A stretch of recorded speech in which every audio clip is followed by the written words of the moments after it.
Women have the power to transform this world. We can end crime and violence if we all agree to do one thing: share. Let's share our wisdom, share our time, share our talents, share our finances, but most of all, let's share our love. This is the Female Solution.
Well, good morning and welcome, everyone, all you coffee breakers and first timers. You are live with me, and I am your host, Senabella, and this is Coffee Break. How is everyone doing? Let me see. I think you all are doing great. In fact, I'm pretty sure you are. And right now, right in the room, early with me, I'm going to say good morning to Abantu. Good morning, Grand Rising, Abantu. Thank you so much for coming into the room. You know you're here for that moment in which I love to open up and to have this mantra of wake up feeling beautiful. And so let's all share in the celebration of life today as we move forward. There are so many things happening on the ground that we have to figure out how we can sort of pre-register ourselves in the morning. We got to register when we get up, reset our minds, our bodies, our spirits, our souls, and prepare for the day forward, and always with the expectation that everything will go great. So how you doing, Abantu? How you been? Let me know. Give me a response that I love to. I love seeing your face. You know that I just absolutely adore you. It's always good when you can recognize that life continues and you can find new people who come into your life and gives you another stream of consciousness and a sense of security about living here on this planet. So having said that, let's just get right into it. I want to wake up feeling beautiful. I want to wake up feeling beautiful.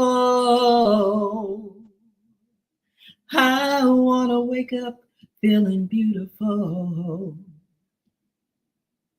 I want to wake up feeling beautiful.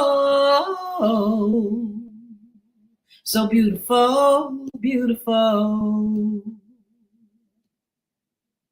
I want to wake up feeling beautiful. I want to wake up feeling beautiful. I want to wake up feeling beautiful. I want to wake up feeling beautiful. So beautiful, beautiful.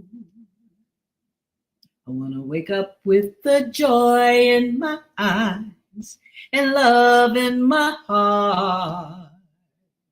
I want to wake up feeling beautiful. I want to wake up feeling beautiful. So beautiful, beautiful.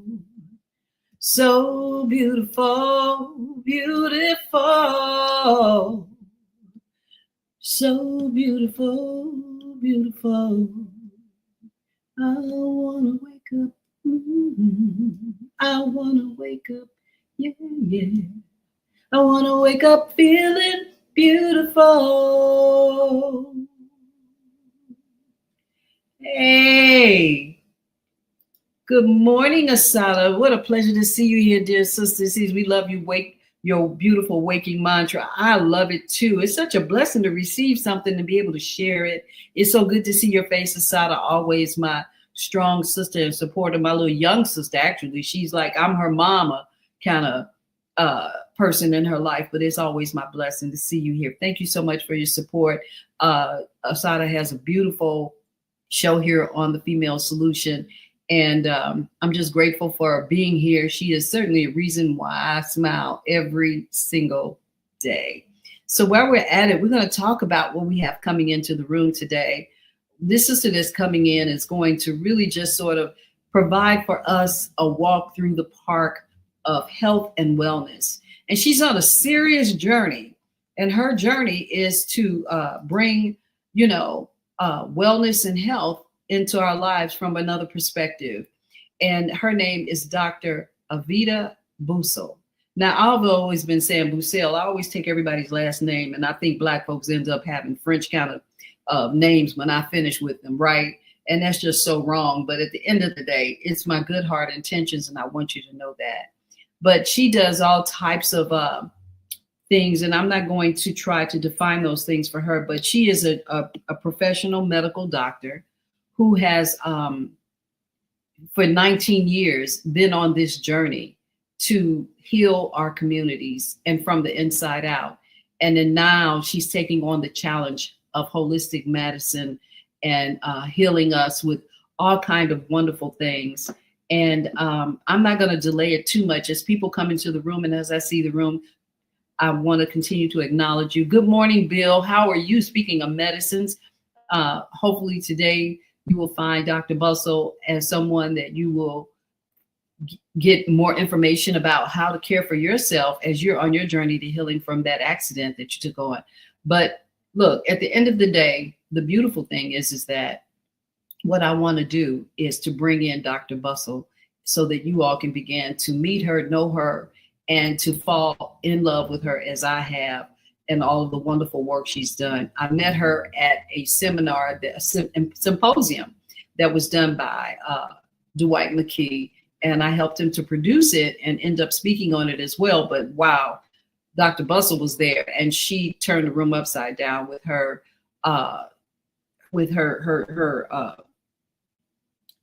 when she conveyed to us how we needed to learn how to eat to live, what we needed to do about food, and how that was seen as a commodity. And she talked about it from an international perspective as the global effect of food and how it's going to affect our lives and what we need to do in order to become, say, rich with food and our choices in food. So I'm not going to delay it. Let me bring to the screen Dr. Bussell. Dr. Bussell. I'm saying that because it's Dr. Aveda Bussell, but it just sounds strange for me to say that. Anyway, here we go. Hi. Yes. And I haven't had a live in the last week or so. I've been so busy. So I'm in this room and I'm just excited and like buzzing around like bees and so forth, trying to get into the show today. So look, everyone, please, Dr. Aveda Bussell. How you doing today? I am doing magnificent this morning. Yes, and I want to thank you. I want to thank you for extending this invitation to me. I always welcome the opportunity to share my story and my vision to hopefully encourage others who may be struggling in this life journey's purpose is what I call it, So thank you. And thank you for that wonderful introduction. I remember when we met, and at the end, everybody was like, what does she do? What does she do? And somebody said, she's a singer. And I laughed because she sings, because of course I was a part of the symposium, and the framework was, what do we teach our children? Mm-hmm. Right? Yeah. And so, and you have a child yourself. You have a son, correct? I do. I have an adult. I have a 30-year-old son.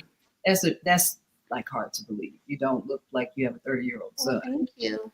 Obviously, something you're doing is right. Yeah, well, I hope so.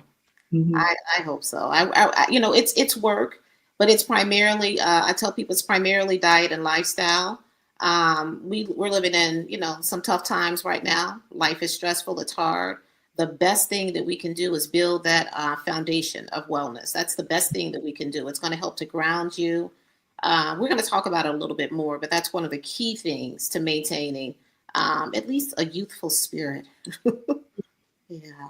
So survival will be based upon how we receive and we work with what's going on without allowing it to affect us in the way. Because a lot of the things that are going on out here on the ground really aren't true or are true enough that if they change, there's nothing we can do about it because it's been planned and it's been going on for a while. That's right. That's right. It's been planned long ago is my belief. And so we should have been preparing a while ago, all of us, mentally, preparing our communities. Really, I mean, I'm a faith-based person. So if you're most faith-based people, you kind of anticipate that this is coming at some point in time. But Mm-hmm. we still have to take care of this temple that Mm-hmm. we are in right now, right? And a lot of us have been neglecting our temples, and it has dire consequences long term. We see it. We see it with the epidemic of chronic illness and diseases in this country. Mm-hmm. It could not be more evident at this time. And our communities are especially affected. Would you say that we break down mentally before we break down physically, or does one precipitate the other? It's a 180. Sometimes physical ailments can cause depression, they can cause anxiety. So sometimes the physical can lead to emotional and mental. And then Mm-hmm. oftentimes the emotional and mental can definitely lead to physical. We know that for sure. Mm-hmm. Yeah. We see it Yeah. with mental illness. So, with certain mental illnesses, we know that life expectancy is cut short, right? Because that self care mentality is lost. So you can definitely see it there. Hmm. Yeah. So maintaining your mental well being, even in terms of depression and anxiety, is also very important. Remaining grounded, learning to deal with stress in a healthy manner. Those are key things that we should be doing so that when we're confronted with new stressors, escalating stressors, we're more prepared, we're more ready. With so much concern about people saying we got to stock our shelves and make sure we have food and we have water and we're safe and we have to have these sort of survival kits. How can one gauge where they are in readiness, even Mm, with all of the say physical things that you have, available that you've provided for yourself? How can one be ready to yeah. uh, defend their physical well-being? Yeah. So it Um, starts by, like I said, building that foundation. Now, in terms of having those items on you in your presence, I say start having that conversation with your family. Now, if you're a single person, you've got to do the work. You've got to have at least a 30-day, a 60-day supply of goods. I hate to make it sound that, so immediate, but you have to have that supply of goods. If you are a part of a family, you guys organize and you decide, okay, who's going to have what. We're going to need food, we're going to need water, we're going to need toiletries of some sort. So you get to organize and you get to thinking about it. Um, Many of us are not prepared, and we don't know when it's coming. We don't know. It may not ever come, but it probably is coming sometime. well, So, Bill Morgan says that he's staying temporarily in a nursing home right now. He said, I see these okay, issues personally. But I okay, also want to give a little background. Bill Morton, who is a new acquaintance of mine through this here medium, but also through his wonderful partner, Trudy Leon. He he had an accident coming okay. down the steps from a train, and it caused both of his feet to go backwards.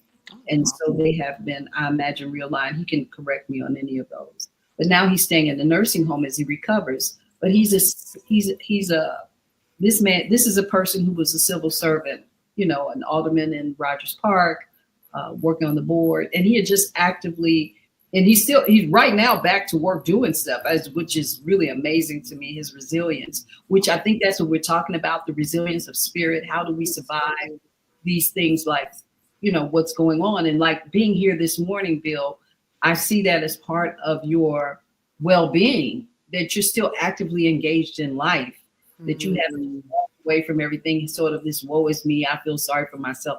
And he just lost his father. Oh, wow. These things happened at the same time. And he's just a reflection of how many of us have had to deal with things, right? Absolutely. So, Bill, he says staying temporarily in a nursing home right now, I see these issues personally. Wow. What are some of those things? And Asada says, I had to really handle my stress and gave attention to healing my adrenal glands. So let me just let you continue to talk and speak on those things. And I'm going to, Yeah, we're seeing a lot of adrenal gland issues, and I'm not surprised by it, right? That's the gland that produces all that stress hormone. And we're seeing hypertrophy. We're seeing, not often, we don't see cancer as much, but we're seeing a lot of this. People are stressed. We're living in a fight or flight culture now. And so, like I mentioned, it's important that we ground. It's important that we create routines, and it's important that we build the foundation of health. I would like to hear more about Mr. Morton's experience in the nursing home, if he wants to share it. When he says that he's dealing with it on a personal level, I would like to hear a little bit more about it if he's open to sharing. So yeah, Bill, she wants to hear more about what you're experiencing right now in the nursing home. That is with regard to your comment of what you're seeing, those issues. What are some of those issues that you see? Can you expound on that? And also, Asada said, I had to really handle my stress and gave attention to healing my adrenal glands big time. What did you do to handle that? Why don't you speak to that? Because one of the specialties that Dr. Aveda Bussell is giving is a provision of holistic healing as well. So, I mean, you're going to talk about that, right? I am. And then I just want to just acknowledge people as they come in. Good morning, Dolores. She's in the room with us. And so we have guests still coming in, and we're going to continue to grow in this conversation. So please go ahead. I'll leave you to speak on that. Okay. So, when we talk about foundational medicine, when we talk about building that pyramid of health, a lot of times we'll jump immediately to supplementation. We want to do, and there's nothing wrong with it. We think about things that are very external to us, right? But it starts from the inside out, okay? And the Bible gives us a lot of guidance in how we should eat and how we should live.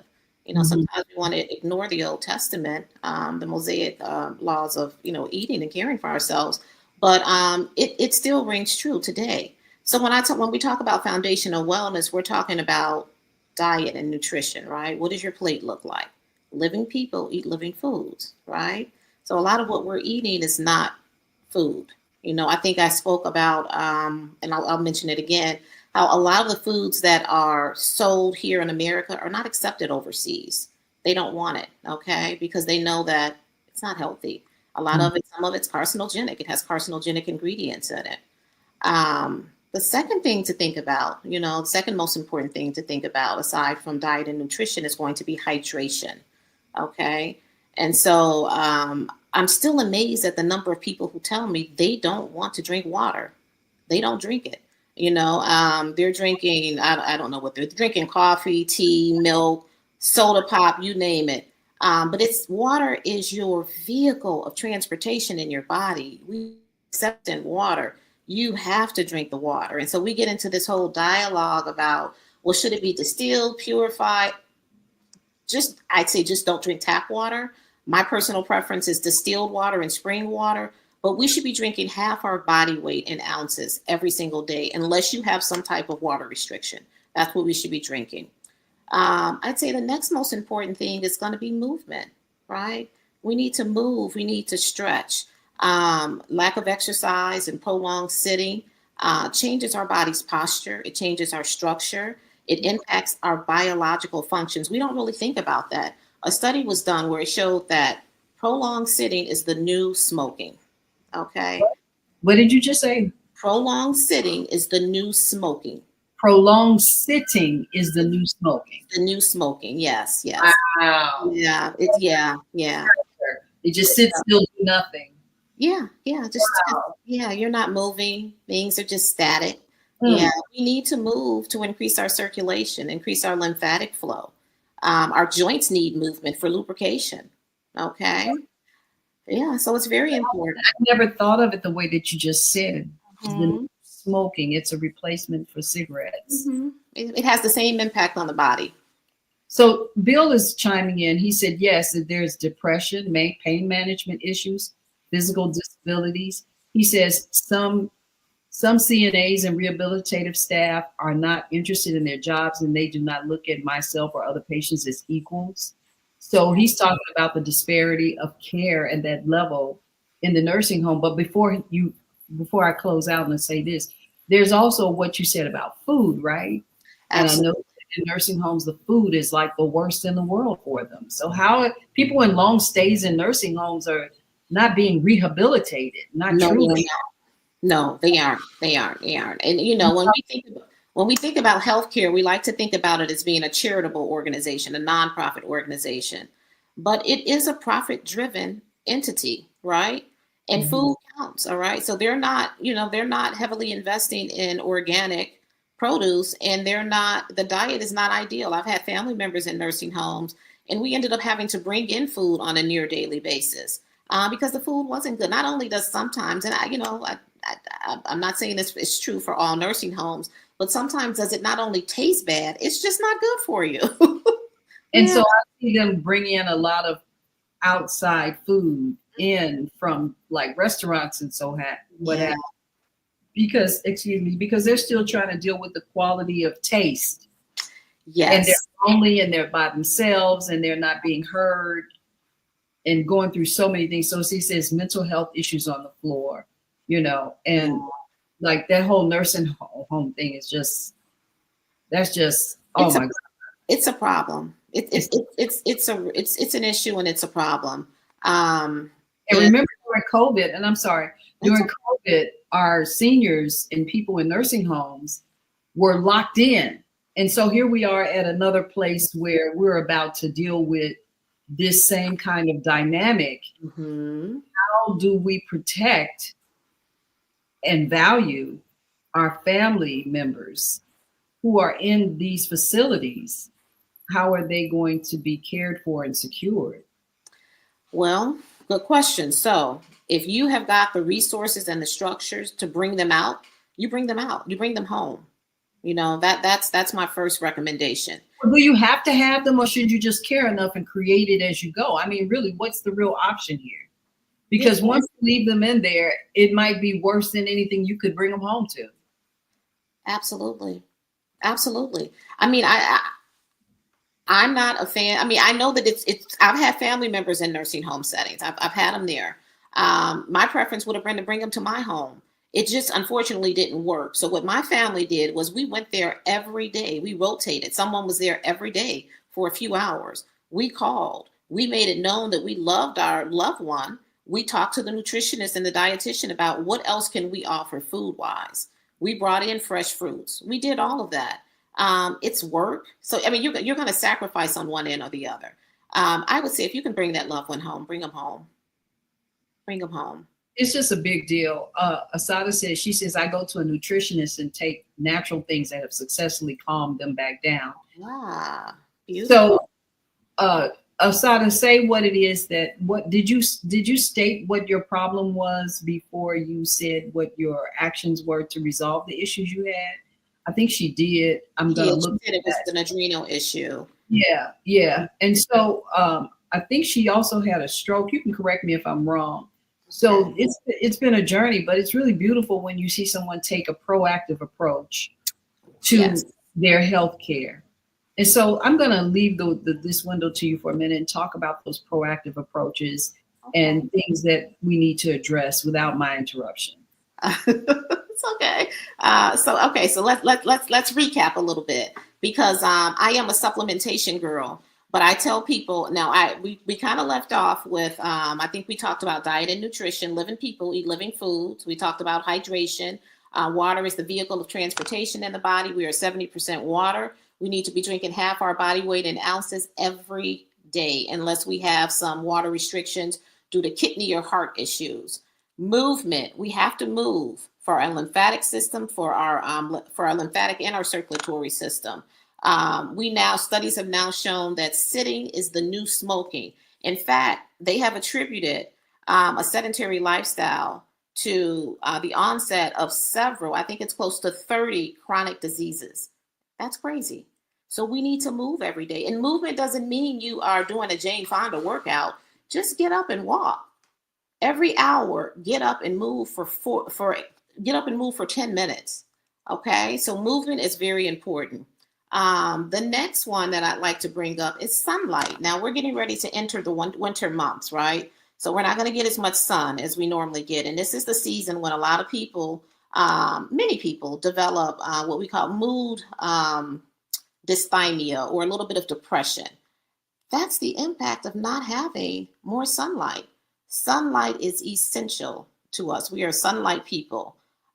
Sunlight, we know lack of sunlight can cause low vitamin D levels, which can subsequently affect your hormones, poor eyesight, and like I mentioned, depression. All right. So we got diet, nutrition, we got hydration, we got movement, we have sunlight, and then let's talk about sleep. Okay. I remember, and I'm probably telling my age, I remember when television went off at midnight. There was no more television to watch. We didn't have VCRs. We didn't have any social device, any devices where we could watch movies. We went to bed. But now we have 24 hours of entertainment in our homes. And so many of us are taking advantage of it to our own detriment. Chronic sleep deprivation affects your learning, your memory, your decision making, and your mental health. In fact, it can shorten your life expectancy by years. We need to establish a good sleep routine. Okay, that is important. And then let's talk a little bit about stress. I think Asana mentioned stressors and her having some abnormalities or some issues with her adrenal gland. And she's got it under control, it sounds like, with diet and lifestyle. And then she's also taking some supplements. We got to learn to manage, we have to learn to manage our stress in healthy ways. So that's developing healthy coping strategies. What does that look like? It looks like prayer. It looks like meditation. For some people, it's taking a walk. For some people, it's a crossword puzzle. For me, it's breath work. I take some supplementation. I take supplements that help to kind of calm down. I would even almost say my parasympathetic, sympathetic tone. And so that for me, that's ashwagandha. I take a little GABA every now and then. This is me. I'm not giving out any medical advice. And I don't know how many people are familiar with, there's a Chinese body clock. It's being talked about more and more now. It's our biological circadian rhythm clock. Studies have shown that if we function within the dynamics of this circadian rhythm clock, there are health benefits associated with it. So what does that mean? It means awakening with the sun, okay? It means eating with the sun. And I know that sounds weird, but eating your main big meal at around noon when the sun is at its highest. And it means going to bed really around sunset time, which is pretty early for most of us, but at least by 9 p.m., okay? It also kind of means a little bit of intermittent fasting, right? Because it means we're not eating at 7, 8, 9, 10 o'clock at night. We're cutting it out so that our body can rest. It can work on healing. It can work on repair. It can work on creating new cells.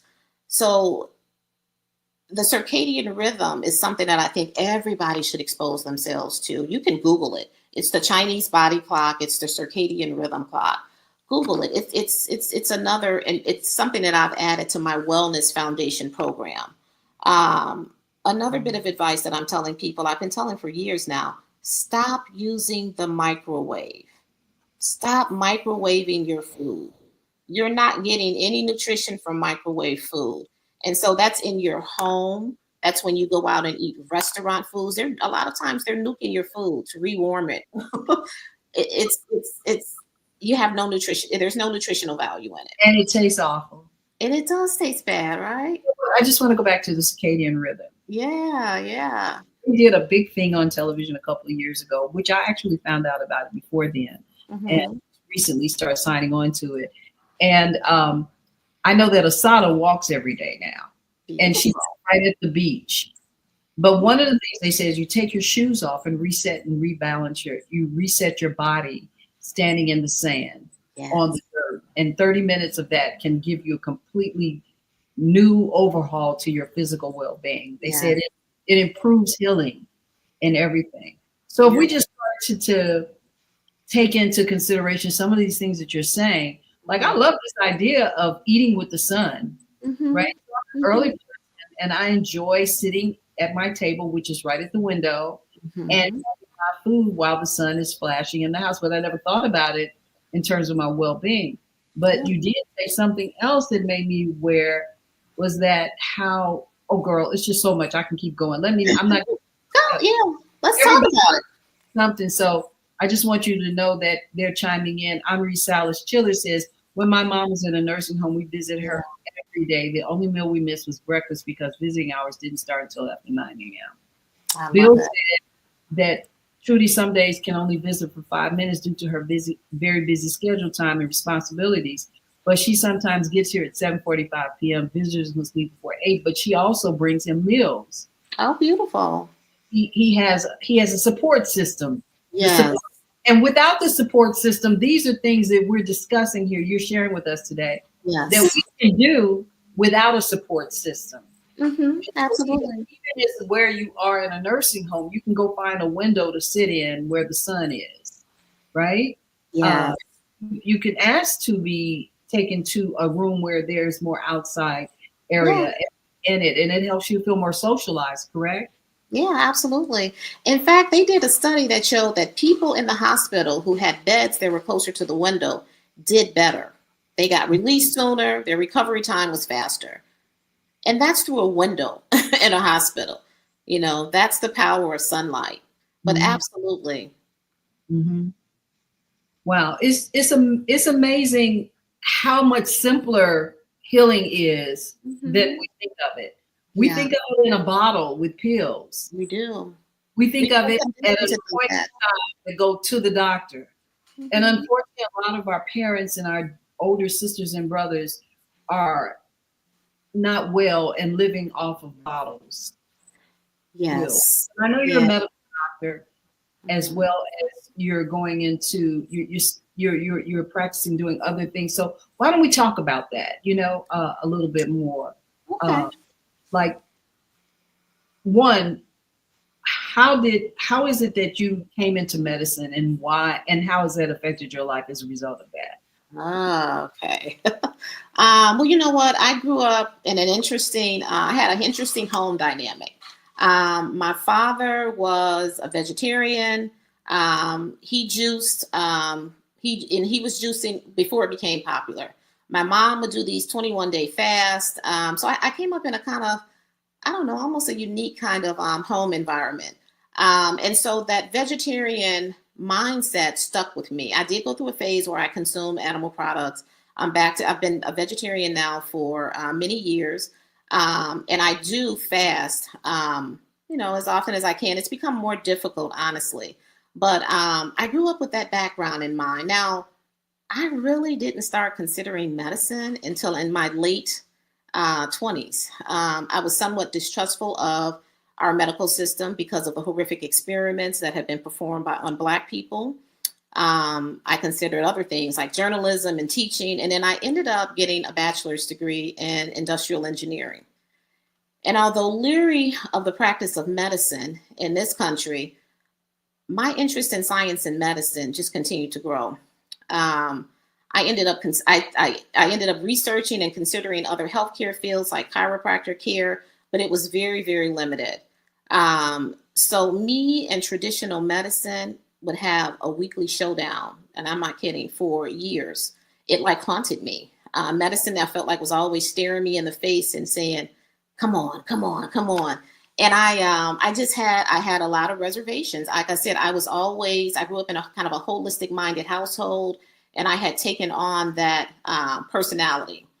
And then I think finally, after I had several conversations with doctors in traditional medicine, Western medicine, my concerns were eased. They were addressed. And I guess my biggest concern was I didn't want to unknowingly participate in a system that was still experimenting and targeting select populations, and that just did more harm than good. Um, and so, like I said, my concerns were adequately addressed. And so I think around that time I was in my late 20s. During that time, I began to really understand the impact of illness and injury on people, families, and communities. I saw how illness can rob families and communities of life and stability. And at the age of 30, I made a self declaration that I wanted to be an asset to my community by providing quality health care as a medical doctor. My official journey began 2 years later at the age of 32 at the University of Chicago. And so that's kind of how I started. And that's, yeah. Wow. At 30. Yeah, at 32. At 30. 32, yeah. I think what you're saying, it really speaks to us making good choices and better choices, or choices, period, Yeah. as we move through our life, that we're not really stuck in one place, that we can evolve and go into areas of things. Because as we grow, we become more aware of ourselves as also, right? Absolutely. Right. Absolutely. I would love to know if any of our guests here today started in one direction and ended up in another. What did you pivot and do in order to, say, maintain yourself in your life? I know that for Henri, who is here, she pivoted in her 50s. I think she said she was in her 40s or 50s, and she started doing commercial work, and now she's one of the biggest and most sought after people that you can find for commercials. And she's had over 1 billion views on. Yeah, and so who would think that in your 60s that you'd become this phenomenal new person? And I think that's also a part of our well-being too. Our mental health is connected completely to everything we make in our choices and what we do. And to stave off depression, and sometimes it's good to lose a job and have to start all over. It is. It is. You're firing off new neurons. The brain is working in a way it hasn't worked in before. You're challenging yourself. It does. It promotes it promotes a lot of different things. So, I mean, that's why I encourage people, start a new hobby. Okay. Crossword puzzles are amazing. We've got brain games now that you can do. I'm kind of. My mother used to do those all the time. She would say, "Bring me some more books." I'm like, "Really? We're going to be buying puzzles and word search games and so forth?" But she loved having us come over and play board games. Yeah. Her thinking. She was a writer, and she was used to speaking at events and so forth. And here she was at home often, and so that did, because she was fine going downstairs and working out, but she was like, "No, I need more." And she needed mental stimulation. Yeah. How does the mental stimulation, though it's seen as a practice of, say, keeping you sharp, how long can you actually do that before you need to do something more? Well, that's a good question. I'd say when you start getting bored and you get super, super good at it, do something different. Challenge yourself, do something different. Yeah. So it's just like everything else. When you're working out physically, you can just get good at it, and it's not having the same effect in terms of building muscle. Yeah, you got to switch it up a little bit. Yeah. Wow. But speaking of switching up a bit, I'm going to go to a commercial break, and come right back. And I would ask all of you to stay with us, but can you do more? Can you go ahead and like our program? If in fact you do, just leave us a heart, and don't forget to follow and share as we close out today. We're going to come right back with Dr. Bussell. And until then, I want you to just think about what you want to say to her. It's time to talk to Dr. Bussell. I'm calling you Bussell still, right? Aveda. Yeah, okay, Aveda. I could do that, right? Yeah. Yeah. But that's probably what it is. I'm used to speaking to you saying Aveda, and I'm going Dr. So I'm like, there's my challenge, but I'll be right back. We'll be right back.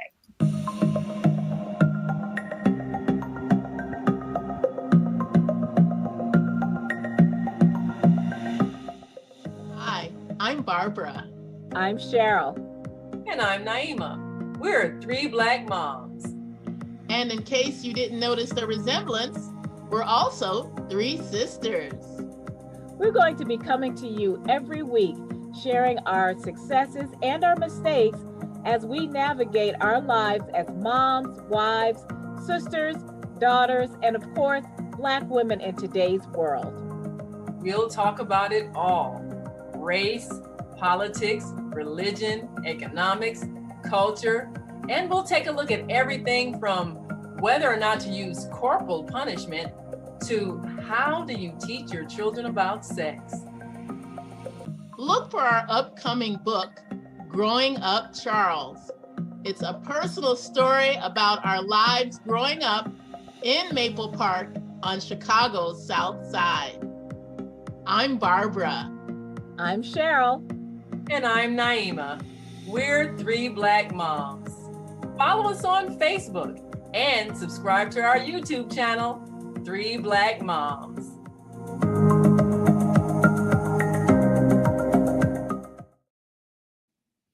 Wow. Don't you? I just love that commercial. Sisters working together to give information, to educate, and show the enduring bond of family. Yeah.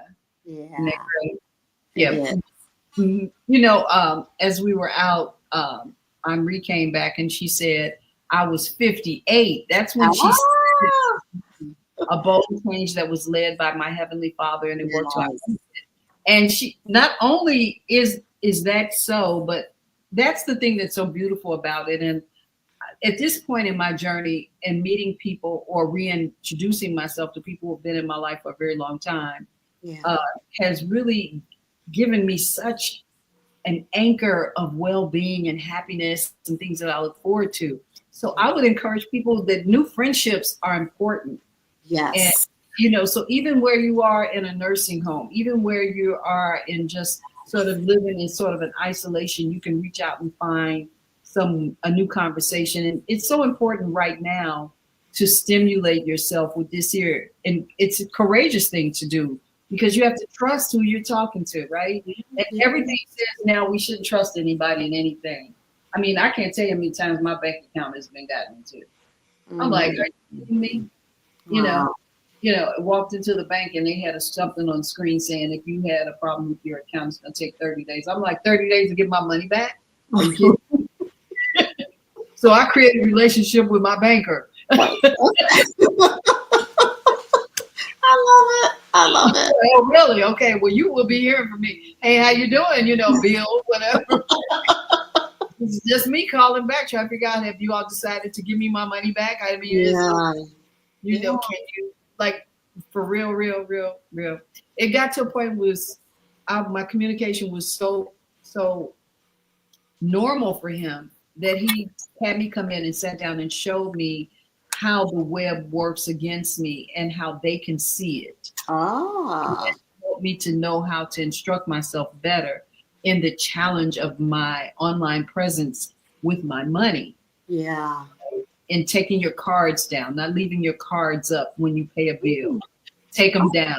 And so so my mental health was improving because I started to feel like, you know, I had some control over what was going on with me. Yeah. You know, and it did challenge me to where I was feeling like depressed without realizing it. You know, depression is such an ugly creature that shows up in your life. You don't know what it's doing to you. So you're right. Yes, Henri, creating a relationship with my banker. Yes. They tell you to do it, but we don't always take it seriously.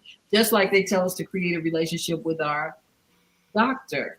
Talk about that because we talked about, Bill says, I believe that this challenging series of experience will bring a major change in my life. Your mental health is definitely on the right track. Yeah. That. But we talked about that relationship with the doctor. We were having that conversation, yesterday? We did. We had that conversation yesterday. I want to mention something, though, about relationships. So if you haven't watched, it's a documentary on Netflix called Blue Zones. And they're talking about longevity. And they're talking about centurions and how, you know, throughout the world in different communities, people are living well beyond 100 years old. with What did active, you call it? healthy lives. They're gardening. It's called Blue Zones. Blue Zones. Blue Okay. Zones. Yep. It's on Netflix. And so they're going in and they're spending time with the people in the community, and they're trying to establish what's the trend, what is giving life to these people.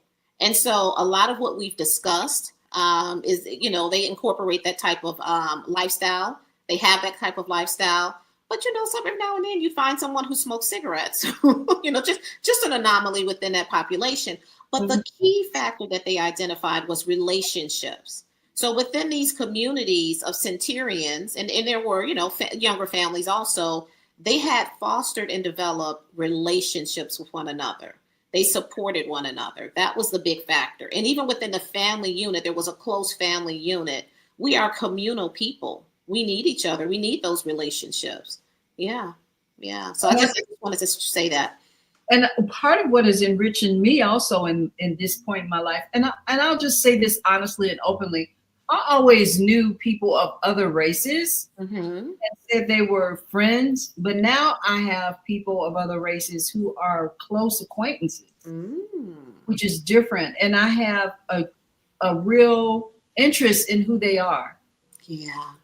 And that has opened my heart up in ways I can't even begin to tell you. I actually am telling people I love you that I never said I love you too, that are of a different ethnicity. Yeah. That the human being in us wants to grow. Yeah. And there's so much about what we do that will help us to maintain a healthy life. And growing in that way has been like a result that I can't even begin to convey or define at this moment, but it has been very healthy for me. I can definitely see that. And that's one way to tear down the barriers, right? I was looking at a documentary where it's a pianist, a guy who was a wonderful piano player, tells the story of how he had met someone who was in the KKK, Ku Klux Klan. And so the gentleman was impressed with his musician skills, and he complimented him. And finally, he told him that he was a member of the KKK.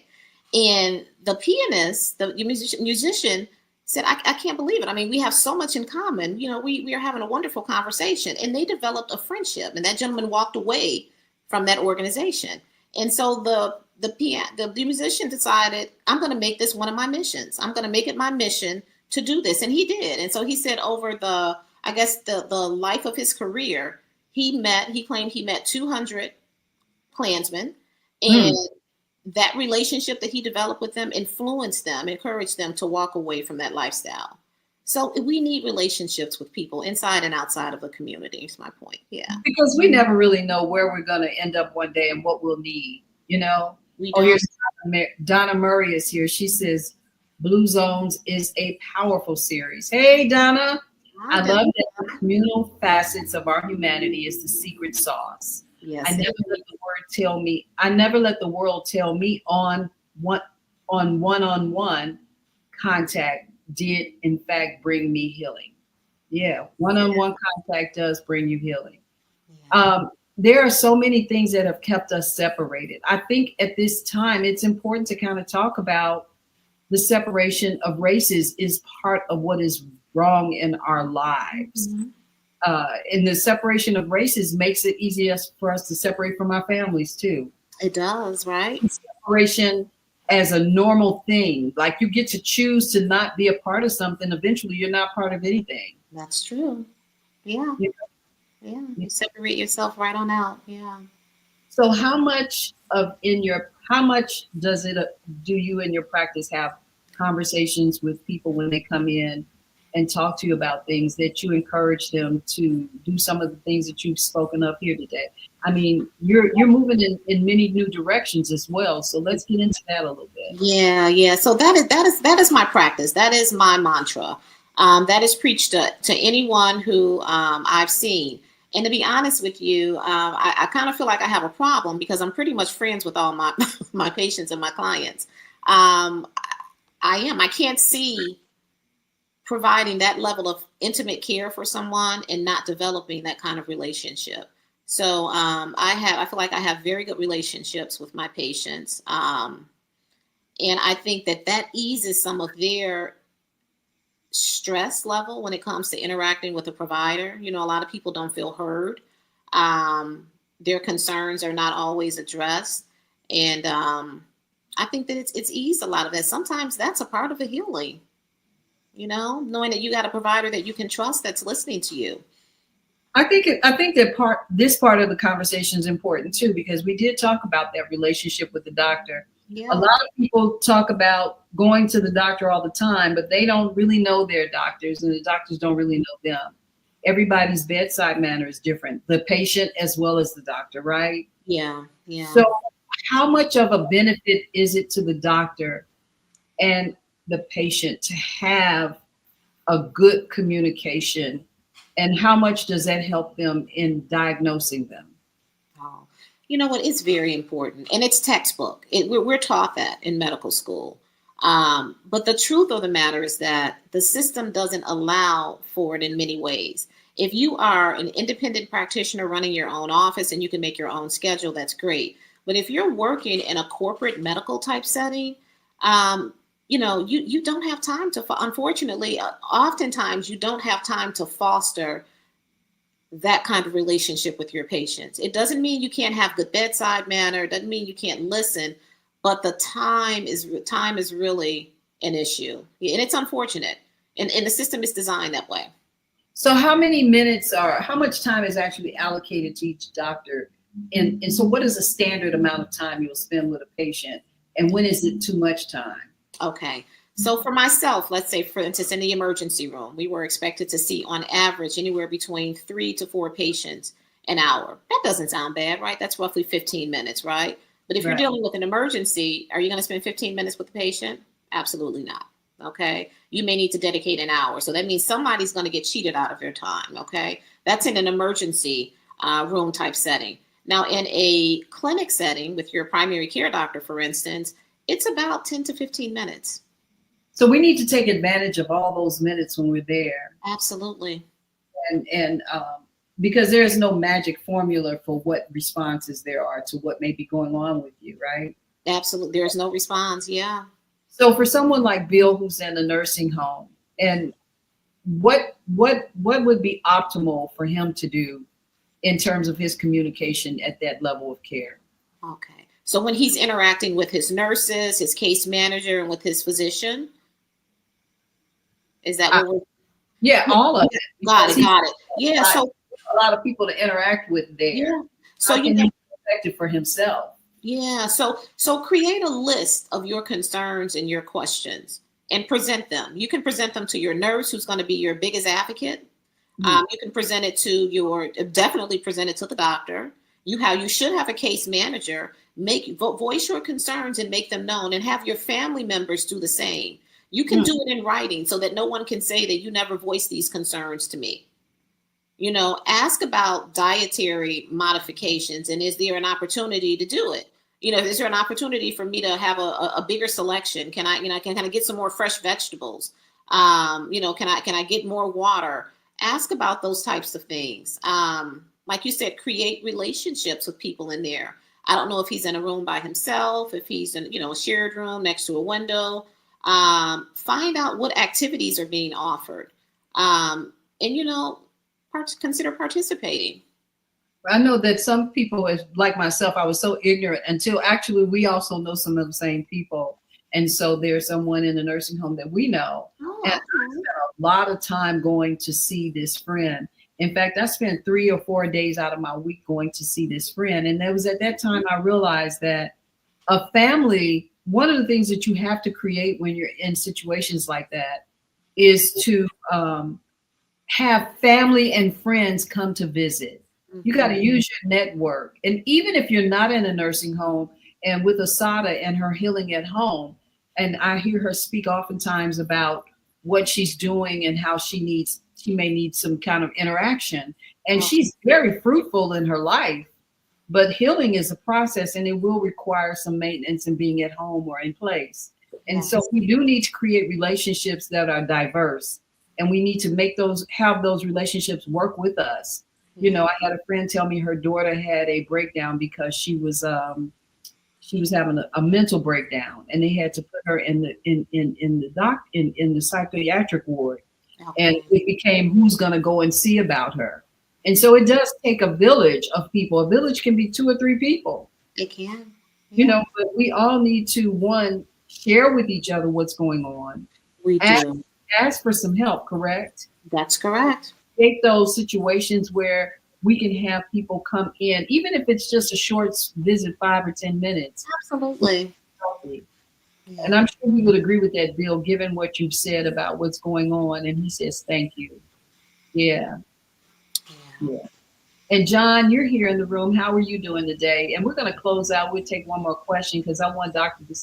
Uh, Aveda about, I can't help it. I'm It's here, okay. yeah, to talk about the holistic journey, where you are, what, and about the breathing stuff. I want to hear about that. But John, Well, the you breath. you work with clients who are what, terminally ill, and you go in and you take care of them. What is Mm. it like for you being a caregiver of senior people and having to do so much work to help them to get on their feet? I'd like to hear from you on that if you can, if you don't mind. And Bill says, we'll take your recommendation about writing my needs and concerns. This will also help because I have a medication brain fog. Wow. Yeah. Medication brain fog. Yeah. Polypharmacy is what we call it. Yeah. Okay. Maybe I just talked too much and I missed us. No, no, no. I was just commenting on his comment, medication brain fog. So yeah, the combination of medications, can sometimes not leave us not feeling well. Whether it's a little bit of nausea, it's some brain fog, it's fatigue. And that's something else that I don't know how he's progressing, but sometimes taking a look at your medications, asking your provider to look at my medications. Is there anything that we can lessen? Is there anything that can be removed? I'm experiencing some brain fog. And all medicines don't work well together. Is that correct? That is correct. That's correct. Yeah. Mhm. A lot of medications don't work well together. We now have built-in software that tells us which medications are interacting with each other. The And doctor, sometimes you mean you when you say software, you're speaking that when you're for when I'm you. yeah, for me, yeah, when I'm seeing patients, and so when I'm perhaps ordering new medications for people, it allows me to see whether or not it's gonna interact, whether or not I'm gonna have drug to drug interaction. So we have this built-in software, which is so important. And so I'll encounter someone who's already on 3 or 4 medications that are interacting with each other in a sometimes very bad way, and they've been on these medications for years. And so when I go to compound that by giving them an additional medication, the system is saying no, no. And I'll say to them, well, the system's saying, you probably shouldn't have this antibiotic or this medication with your existing medications. And they will argue with me and say, ma'am, I've been on this medication before. Nothing happened before. And I like to remind people it can always happen. By the grace of God, it didn't happen. So, consider the combination of medications that you're taking. Your pharmacist should be reviewing it with you. Your medical doctor should be reviewing reviewing it with you, especially if you're on these medications daily. Yeah. Wow. So Asana said she used juice cucumber, and she said it does wonders for clearing her head manifestations. I love it. So what are some of the things that you do in the healthcare that you're providing that is here on this piece here, the detox, the breathing energy? Can we talk about that? Take a minute with it before we get out of here, because yeah. So okay, so I'm also a licensed massage therapist. So what I do is I do what's called functional medicine wellness assessments on people, and help them to identify where they are foundationally. Are you getting enough sleep? Is your diet ideal or less than ideal? I do a little bit of testing in the office. I do order blood work on people also.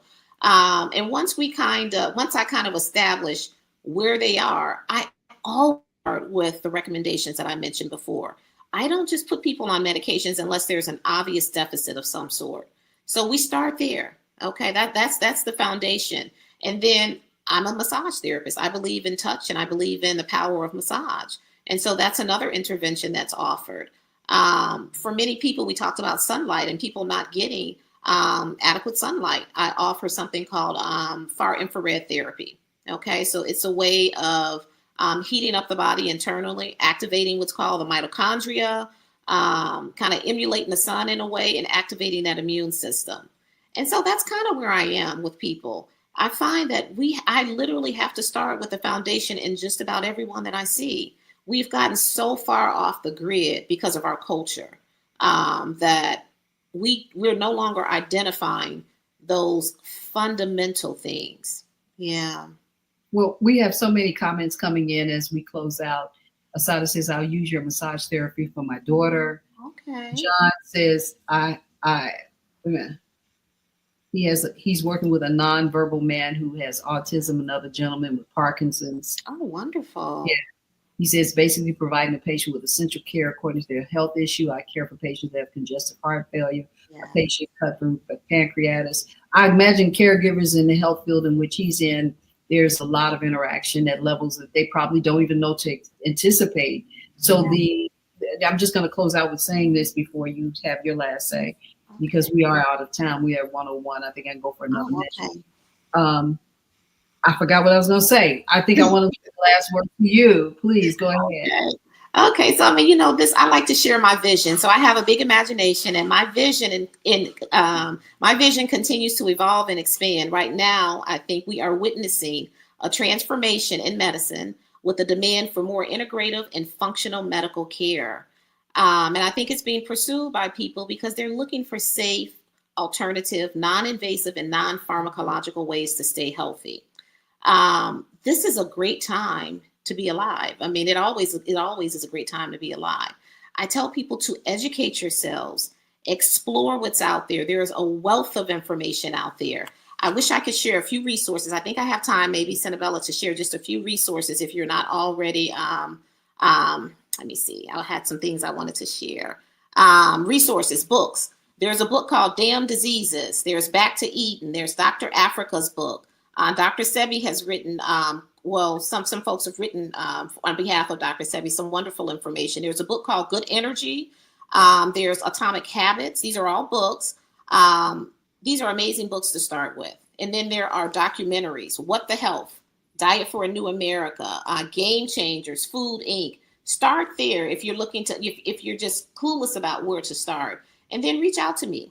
I'd love to talk to you.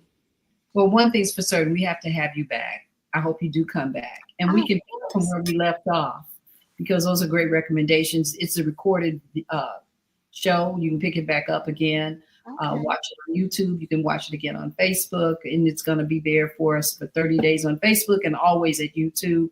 Thank you so much for coming in, everyone. Aveda, it's been a pleasure to see you. We'll continue to talk. Luana, thank you for coming in. And wow, we have so much going on. So just because I don't want to be disrespectful to what it is we do here at the Female Solution and honor our time, I'm going to close out. Thank you so much, everyone, for coming in. There are comments that are still coming in. It's been a wonderful opportunity for us to talk to Aveda Bussell, who is giving us all of the tea that we need to hear and talk about. And as I say, thank you so much for coming into Coffee Break with Senabella, everyone. I look forward to seeing you. And I will put up on my page Dr. Bussell's information that she's given to us today. So you can take a look at it. You'll have information where you can call her and speak to her yourself personally and get more information. And we're going to look forward to having her to come back. I see you, Senabella. Okay, Randall, I see you, Senabella. Keep doing great things. That's what we're going to do. We're going to all do it together. Everybody, thank you so much for coming in. It's been a wonderful, wonderful hour with Dr. Bussell. Okay, have a good day, everyone. I love you. And keep waking up feeling beautiful. I want to wake up feeling beautiful.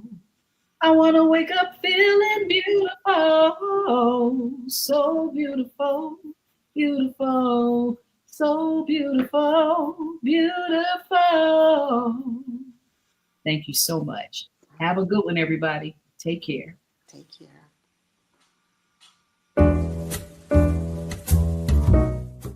We've come to the end of our show today. If you missed any broadcasts, go to our website for the audio and video archives at www.thefemalesolution.com.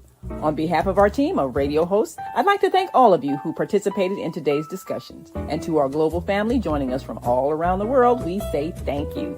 To our family